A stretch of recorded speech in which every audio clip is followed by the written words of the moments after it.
কানাডাতে পড়াশোনা করার জন্য যারা আসতে চান বা আসেন তাদের সবার একটা টেনশন থাকে স্টাডি চলাকালীন সময়ে তারা কী ধরনের জব করবেন, আদৌ জব পাবেন কি না, জবের প্রসপেক্টটা অ্যাকচুয়ালি কী, এটা নিয়ে আসলে খুব বেশি আলোচনা আমরাও আমাদের চ্যানেলে করি না এর আগে। অনেক ধরনের আলোচনা আমরা করে থাকি। তো আজকে আমরা মূলত একটু হাতে কলমে আপনাদেরকে দেখাবো যারা কানাডাতে পড়াশোনা করছেন তাদের জন্য কী প্রসপেক্টস আছে, তারা এগুলোকে যেমন চেষ্টা করতে পারেন, ট্রাই করতে পারেন। প্লাস যারা কানাডাতে স্টাডি পারমিট নিয়ে আসার স্বপ্ন দেখছেন তাদের জন্য তথ্যগুলো খুবই হেল্পফুল হবে, এটা আমরা বিশ্বাস করি। তো এই জন্যে আজকে একটু ব্যতিক্রমী কিন্তু জরুরি একটি আলোচনা, যে top summer jobs for international students in Canada. তো যেহেতু স্টুডেন্ট থাকা অবস্থায় এখানে পড়াশোনার পাশাপাশি একটি জব করে নিজেদের টিউশন ফি, অ্যাকোমোডেশন এগুলো ম্যানেজ করার একটা প্ল্যান আপনাদের থাকে, এটা আসলে আদৌ কতটুকু পসিবল সেটা আপনি বুঝতে পারবেন আজকের এই আলোচনা থেকে। আপনি হিসাবটা মিলিয়ে নিতে পারবেন কড়াই গন্ডায়। তো এটার মাধ্যমে আপনি যদি বুঝতে পারেন যে হ্যাঁ, it is possible for you to cover all the expenses related to your study, you can afford everything, otherwise you have to plan to take some money from your parents or from your country.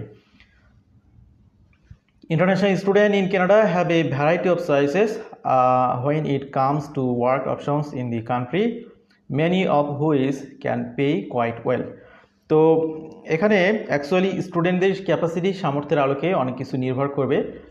অনেকে একদম আলালের ঘরে দুলাল, যারা জীবনে কখনো কাজ করেন নাই, এরকম একটা পরিবেশে এসে কাজ করাটা তাদের জন্য কঠিন হয়ে যায়। অনেকে আবার নিজেদের দেশে অনেক আদর যত্নে লালিত পালিত হলেও বাইরের দেশে এসে কাজের ক্ষেত্রে অনেক পারঙ্গমতা বা পারদর্শিতা দেখান। তো এই জন্যই বললাম যে এটা অ্যাকচুয়ালি আপনি কীভাবে এখানে আর্ন করতে পারবেন তার ডিপেন্ড করতেছে আপনার উপরে এবং আপনার কোয়ালিফিকেশনের উপরে। তো যে মেথোডোলজির আলোকে আজকে আলোচনাটা হবে এখানে, সেটা আপনারা দেখতে পাচ্ছেন যে 3টি মডালিটিস এখানে ধরা হচ্ছে। Based on legal restrictions and international student have while working in Canada. তো কানাডাতে অবস্থানকালীন যে যে কাজগুলো লিগালি স্টুডেন্টরা করতে পারে সেগুলো আপনারা দেখতে পারবেন। অনেকে জানেন বিষয়গুলো, তারপরে আর একটু একটা জায়গায় সমন্বিত আকারে আপনাদের সামনে তুলে ধরা। তো এখানে অ্যাকচুয়ালি স্টুডেন্টদের জন্য সুযোগ থাকে 3টি ক্যাটাগরির জবস। একটি হচ্ছে অফ ক্যাম্পাস জব, একটি হলো অন ক্যাম্পাস জব, আর একটা হচ্ছে remote job.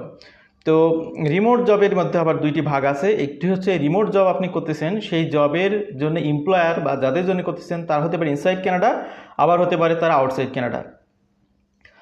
Jobs off campus international student may work 24 hours a week off campus during regular school sessions.